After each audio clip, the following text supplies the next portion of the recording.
Hello friends, welcome to crazy G K trick. तो आइए daily current affairs की series को आगे बढ़ाते हैं और आज के इस वीडियो में 8 जून 2023 के सभी इंपॉर्टेंट करंट अफेयर्स को एक बार यहां पर हम डिस्कस कर लेते हैं। वीडियो काफ़ी इंपॉर्टेंट होने वाला है, एंड तक देखिएगा। बहुत ही इंटरेस्टिंग क्वेश्चन आज के इस सेशन में हमको मिलने वाले हैं। देखिए, कल के सेशन में मैंने आपको एक क्वेश्चन ऑफ द डे दिया था कि वर्ल्ड हैप्पीनेस इंडेक्स 2023 में भारत की रैंक कौन सी है। तो यहाँ पर मैं आपको बता देता हूँ कि वर्ल्ड हैप्पीनेस इंडेक्स 2023 में टोटल 136 देशों को काउंट किया गया था, जिसमें इंडिया की रैंक 126 है। इसमें देखिए, पहले स्थान पर, मतलब खुशी के मामले में पहले स्थान पर यूरोप का देश फिनलैंड है। आप सभी ने कमेंट में बिल्कुल सही आंसर दिया है।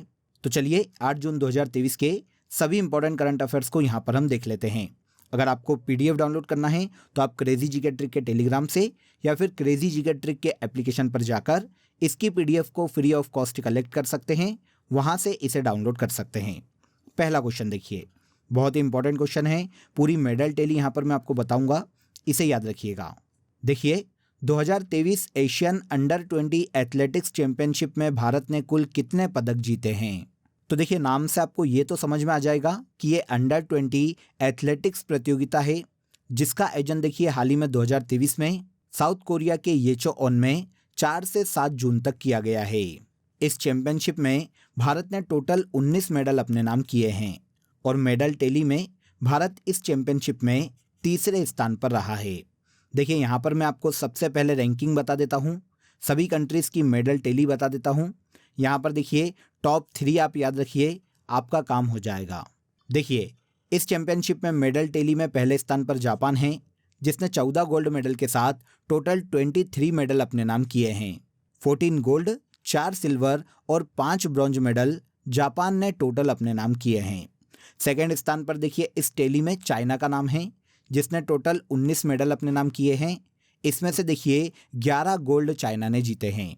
इंडिया की बात करें, हमें ये तो याद रखना ही पड़ेगा, सबसे इम्पॉर्टेंट है। इंडिया ने इस चैंपियनशिप में टोटल 19 मेडल अपने नाम किए हैं, जिनमें से 6 गोल्ड और 6 ब्रॉन्ज मेडल है, और इसके अलावा 7 सिल्वर मेडल इस चैंपियनशिप में इंडिया ने अपने नाम किए हैं। मेडल टेली में पहले स्थान पर जापान, दूसरे पर चाइना और तीसरे पर इंडिया है। इस साल 2023 में एशिया अंडर 20 एथलेटिक्स चैंपियनशिप का ये 20वां संस्करण था। इस चैंपियनशिप की शुरुआत 1986 में की गई थी। अब 2023 में इसके 20वें एडिशन में इंडिया ने टोटल 19 मेडल अपने नाम किए हैं। अब देखिए, 6 गोल्ड है, 7 सिल्वर और 6 ब्रॉन्ज है। यहाँ पर जो गोल्ड विनर है उनके बारे में मैं आपको बता देता हूँ, क्योंकि अगर एग्जाम में पूछा जाएगा तो जो गोल्ड मेडल लेके आए हैं उन्हीं के बारे में पूछा जाएगा। इस चैंपियनशिप में देखिए, सबसे ज़्यादा 3 मेडल एक खिलाड़ी ने अपने नाम किए हैं इंडिया के, जिनका नाम है रेजोआना मल्लिक हिना। इन्होंने देखिए दौड़ में ये तीनों मेडल अपने नाम किए हैं।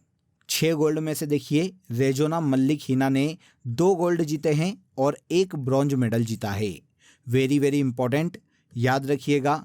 अगर इस चैंपियनशिप से एग्जाम में क्वेश्चन बनाया गया तो सबसे पहला क्वेश्चन देखिए यही बनाया जाएगा कि एशिया अंडर 20 एथलेटिक्स चैंपियनशिप में 2023 में किस खिलाड़ी ने 2 गोल्ड और 1 ब्रॉन्ज मेडल जीता है। तो ये है रेजोना मल्लिक हिना। एक तो देखिए, इन्होंने 400 मीटर दौड़ में और इसके अलावा 4x400 रिले रेस में गोल्ड मेडल अपने नाम किया है। अब देखिए, 4x400 रिले जो रेस है, इसमें 4 खिलाड़ी होते हैं, 4 एथलीट होते हैं। तो यहाँ पर मैं आपको चारों के बारे में बताऊँगा। तो जिनके नाम के आगे मैंने 4x400 रिले मेंशन किया हो, समझ जाना वो एक ही कंपटीशन के 4 अलग अलग एथलीट हैं। तो देखिए, 2 गोल्ड तो हो गए रेजोना मल्लिक हिना के। इसके अलावा भारतप्रीत सिंह ने डिस्कस थ्रो में गोल्ड मेडल अपने नाम किया है। सिद्धार्थ चौधरी ने शॉट पुट में गोल्ड मेडल अपने नाम किया है। आगे देखिए, सुनील कुमार ने मेंस डेकेथलॉन में गोल्ड मेडल अपने नाम किया है। लक्षिता विनोद ने महिलाओं की 1500 मीटर रेस में गोल्ड मेडल अपने नाम किया है। तो यहाँ पर देखिए 6 गोल्ड हो गए टोटल।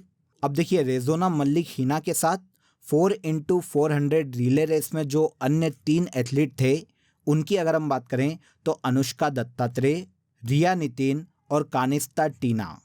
इन्होंने संयुक्त रूप से रेजोना मल्लिक हिना के साथ 4x400 रिले रेस में गोल्ड मेडल अपने नाम किया है।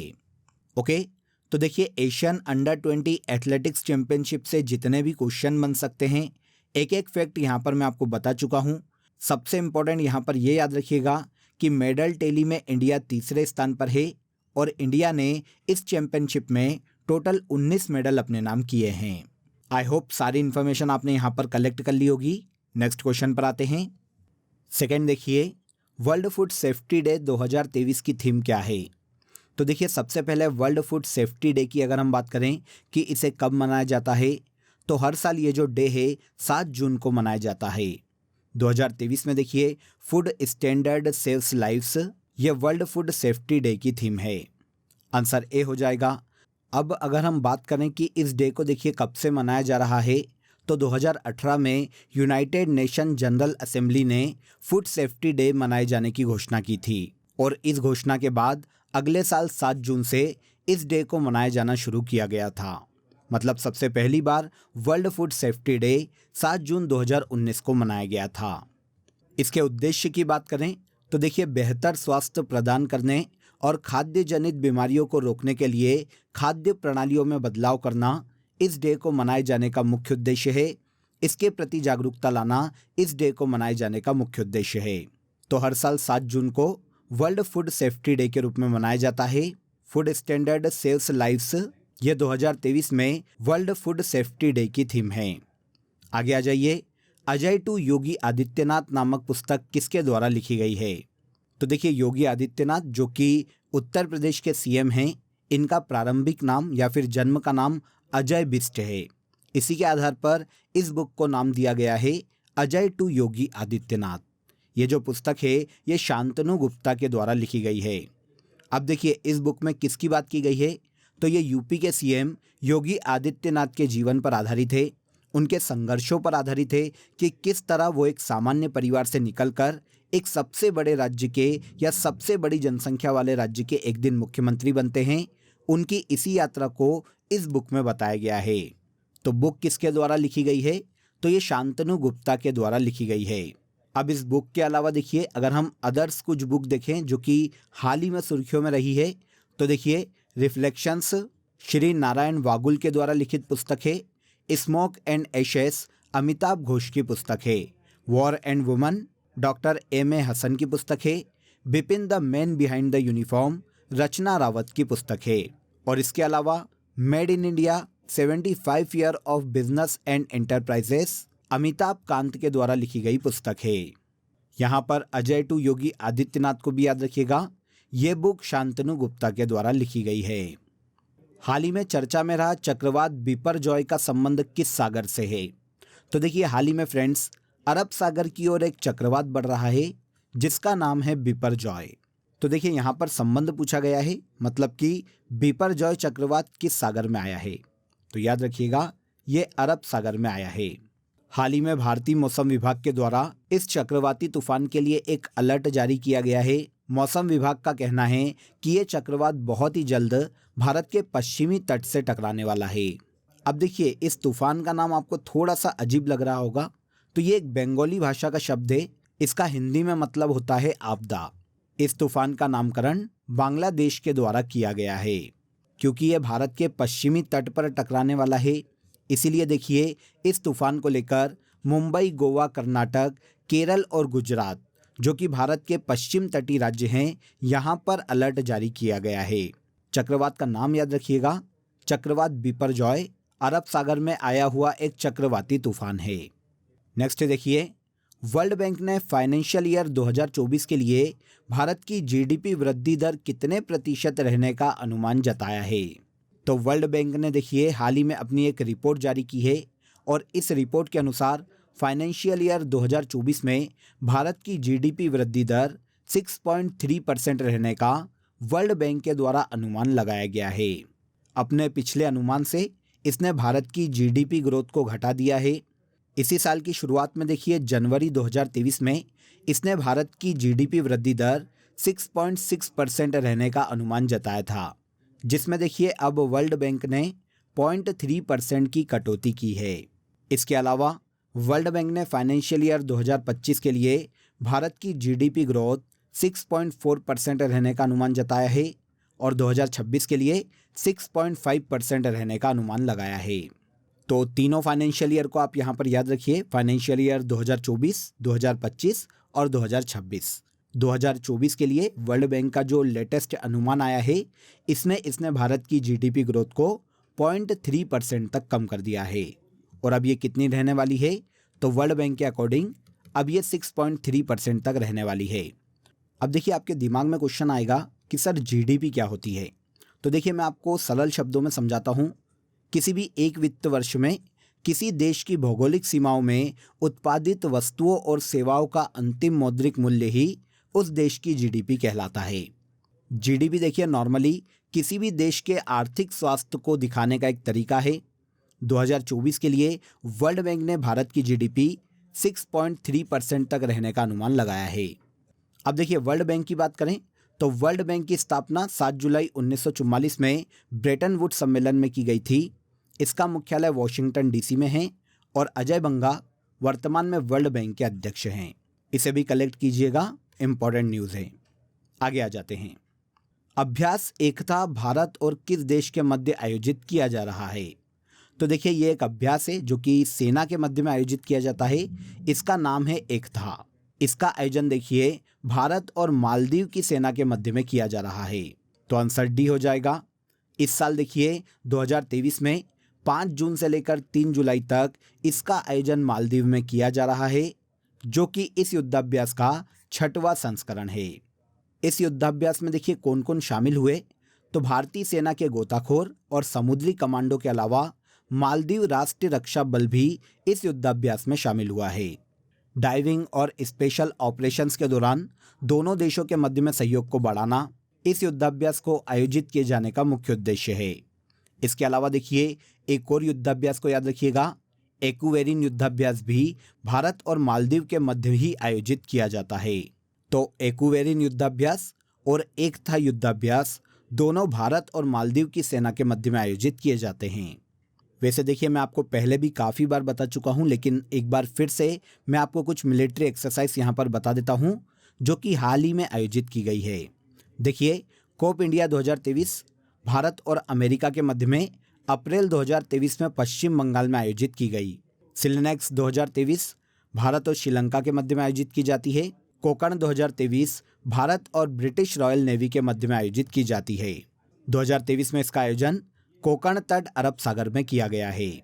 फ्रिंजेक्स 2023 भारत और फ्रांस के मध्य, डस्टलिक 2023 भारत और उज्बेकिस्तान के मध्य, धर्म गार्जियन 2023 भारत और जापान के मध्य, एक्सरसाइज साइक्लोन 1 भारत और मिस्र के मध्य में आयोजित की गई है। यहाँ पर देखिए पर्टिकुलर प्लेस भी दिए गए हैं कि कहाँ पर आयोजित की गई, तो इन्हें भी देख लीजिएगा पॉज करके, ये भी क्वेश्चन एग्जाम में पूछा जा सकता है। के-फोन परियोजना का संबंध किस राज्य से है। तो देखिए के-फोन परियोजना की अगर हम बात करें तो इसका संबंध भारत के केरल राज्य से है। केरल के मुख्यमंत्री पिनाराई विजयन ने हाल ही में केरल में देखिए के-फोन प्रोजेक्ट को लॉन्च किया है। अब एक्चुअल में ये है क्या, तो देखिए पूरे केरल राज्य में सभी घरों, वाणिज्यिक संस्थाओं और जितने भी सरकारी कार्यालय हैं वहाँ पर हाई स्पीड इंटरनेट कनेक्टिविटी देना इस योजना का मुख्य उद्देश्य है। नाम क्या दिया गया है, नाम दिया गया है के-फोन। देखिए अपने प्रारंभिक चरण में ये जो योजना है 14,000 आर्थिक रूप से पिछड़े परिवारों और 30,000 सरकारी कार्यालयों को इंटरनेट सेवाएं प्रदान करने वाला है। भारत में केरल अब पहला ऐसा राज्य बन गया है फ्रेंड्स जिसके पास खुद की इंटरनेट सेवा मौजूद है। तो के-फोन योजना केरल राज्य की योजना है। इसके अलावा देखिए एक और फैक्ट जो कि हमने लास्ट कुछ सेशनों में डिस्कस किया था कि जल बजट अपनाने वाला देश का पहला राज्य कौन सा है, तो ये भी भारत का केरल राज्य है। इसकी कैपिटल तिरुवनंतपुरम है और आरिफ मोहम्मद खान वर्तमान में केरल के राज्यपाल के पद पर हैं। पिनाराई विजयन इस राज्य के वर्तमान में सीएम है। आगे आ जाइए। अंतर्दृष्टि वित्तीय समावेशन डैशबोर्ड का संबंध निम्नलिखित में से किससे है। तो देखिए वित्तीय समावेशन डैशबोर्ड अंतर्दृष्टि को हाल ही में रिजर्व बैंक ऑफ इंडिया के द्वारा लॉन्च किया गया है। ये एक डैशबोर्ड है फ्रेंड्स जो कि आज के दौर के मापदंडों को जांच करके वित्तीय समावेशन की प्रगति का आंकलन करेगी और निगरानी करने के लिए कुछ अलग से इनपुट्स प्रदान करेगी। इस डैशबोर्ड की मदद से देखिए आरबीआई देश भर में व्यापक स्तर पर फाइनेंशियल एक्सक्लूजन की लिमिट को माप सकेगा, ताकि उन क्षेत्रों को भी मदद दी जा सके, मदद पहुंचाई जा सके जहां पर ध्यान देने की ज़्यादा ज़रूरत है। तो इस तरह वित्तीय समावेशन डैशबोर्ड अंतर्दृष्टि को आरबीआई के द्वारा हाल ही में लॉन्च किया गया है। आरबीआई जो कि भारत का एक केंद्रीय बैंक है फ्रेंड्स, इसकी स्थापना देखिए 1 अप्रैल 1935 को की गई थी और इसका मुख्यालय महाराष्ट्र के मुंबई में स्थित है। डच विज्ञान का सर्वोच्च सम्मान स्पिनोजा पुरस्कार से किसे सम्मानित किया गया है? तो देखिए सम्मान किससे रिलेट करता है, किस क्षेत्र में दिया जाता है, तो ये साइंस या विज्ञान के क्षेत्र में दिया जाता है, जिसका नाम है स्पिनोजा पुरस्कार। हाल ही में इस पुरस्कार से देखिए भारतीय मूल की जायिता गुप्ता को सम्मानित किया गया है। भारतीय मूल की वैज्ञानिक जायिता गुप्ता को डच विज्ञान में सर्वोच्च सम्मान स्पिनोजा पुरस्कार से सम्मानित किया गया। इस पुरस्कार को देखिए विज्ञान के क्षेत्र का डच नोबेल पुरस्कार भी कहा जाता है। विज्ञान के क्षेत्र में इनकी उपलब्धियों के कारण, अकादमिक क्षेत्र में इनकी उपलब्धियों के कारण इस पुरस्कार से हाल ही में इन्हें सम्मानित किया गया है। हर साल ये जो पुरस्कार है नीदरलैंड में काम करने वाले उन शोधकर्ताओं को दिया जाता है जो देखिए इंटरनेशनल मानकों के अनुसार दुनिया भर में सबसे अच्छे शोध करते हैं। 2023 में विज्ञान के क्षेत्र में दिया जाने वाला स्पिनोजा पुरस्कार भारतीय मूल की जायिता गुप्ता को दिया गया है। इसके बाद आज के करंट अफेयर का लास्ट क्वेश्चन देखिए, सावित्री पंप स्टोरेज परियोजना का संबंध किस राज्य से है? तो सावित्री पंप स्टोरेज परियोजना महाराष्ट्र राज्य की परियोजना है। देखिए हाल ही में एनएचपीसी लिमिटेड ने महाराष्ट्र में 7,350 मेगावाट क्षमता वाली 4 पंप स्टोरेज ऊर्जा परियोजनाओं के लिए महाराष्ट्र सरकार के साथ एक समझौता किया है। इन 4 पंप स्टोरेज ऊर्जा परियोजनाओं में से एक है सावित्री पंप स्टोरेज परियोजना। इसके अलावा देखिए अदर्स देखें तो सावित्री ये जो परियोजना है 2250 मेगावाट की है, कालू परियोजना 1150 मेगावाट की है, जालोद परियोजना 2400 मेगावाट की है और केंगड़ी परियोजना 1550 मेगावाट विद्युत उत्पादन क्षमता की परियोजना है, जो कि हाल ही में एनएचपीसी और महाराष्ट्र गवर्नमेंट के समझौते के तहत महाराष्ट्र राज्य में शुरू की गई है। ओके, तो यहाँ पर देखिए 8 जून 2023 के सभी इंपॉर्टेंट करंट अफेयर्स को हमने डिटेल में समझ लिया। एक एक फैक्ट को हमने यहाँ पर कवर किया है। अब आ जाइए आज की फैक्ट शीट में हम मई माह में की गई महत्वपूर्ण नियुक्तियों मतलब अपॉइंटमेंट्स को यहाँ पर एक बार देख लेते हैं। पहला देखिए, सिद्धार्थ मोहंती को एलआईसी का नया चेयरमैन हाल ही में नियुक्त किया गया है। इसके अलावा न्यायमूर्ति टीएस शिवगन्नम को कलकत्ता उच्च न्यायालय का मुख्य न्यायाधीश बनाया गया है। बार्क के निदेशक ए.के. मोहंती को परमाणु ऊर्जा आयोग का अध्यक्ष नियुक्त किया गया है। एयर मार्शल बालकृष्णन मणिकांतन को 1 मई 2023 को दक्षिणी वायु कमान के air officer commanding in chief नियुक्त किया गया है। भारतीय मूल के मास्टर कार्ड के पूर्व सीईओ अजय बंगा को वर्ल्ड बैंक का नया अध्यक्ष बनाया गया है। यह इंपॉर्टेंट फैक्ट है, नोट कर लीजिएगा। इसके अलावा एयर मार्शल आशुतोष दीक्षित को वायुसेना के नए उप प्रमुख के रूप में नियुक्त किया गया है। मणिपुर सरकार ने IAS officer doctor Vineet Joshi को राज्य का नया मुख्य सचिव नियुक्त किया है। आगे आइए, हाल ही में कर्नाटक के डीजीपी प्रवीण सूद को सीबीआई का अगला निदेशक नियुक्त किया गया है। ट्विटर के नए सीईओ लिंडा याकारिनो को नियुक्त किया गया है।